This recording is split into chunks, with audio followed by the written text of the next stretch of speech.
How's it going, guys? My name is David Bartlett. Today I'm going to be doing the retelling of a narrative assessment, and the story I'm going to be retelling is going to be Johnny Sets a Table. So, here we go.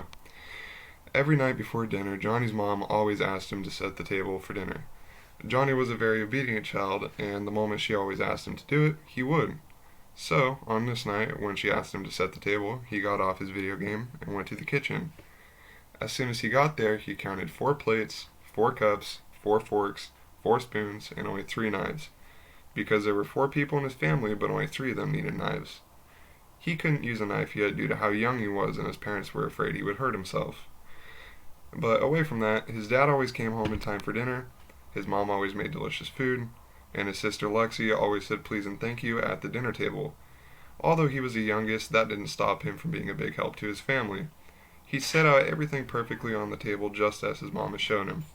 He put napkins by each plate. He tried to fold the napkins to look like swans from a fancy restaurant, but he wasn't really sure you could tell they were such. He stood back to admire his work and realized that, for the table to be complete, the cups needed water. Johnny found the water pitcher and tried to fill it up in the kitchen sink. But the kitchen sink was too high, and the bathroom sink was too high as well. So he went for his next best option and decided to use a bathtub. So Johnny carried the big pitcher over to the bathtub, and he filled the first 3 cups up pretty carefully.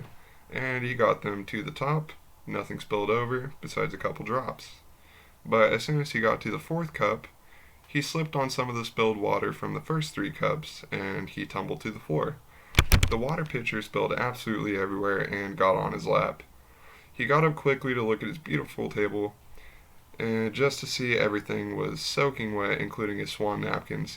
He was so mad that he started crying. His mom came in to come see what all the ruckus was about. He thought she was going to scold him for playing with the water, but when she saw the swans, she leaned down and gave Johnny a kiss. She scooped him into his arms and said, "Dry your tears, Johnny. Accidents happen. To all of us. Big and small, short and tall." Johnny looked sad. "Really?" he asked. And she said, "Yes, you were just being obedient, and I love your swan napkins." Johnny smiled so big. She saw my swan napkins, he thought, and I was being obedient.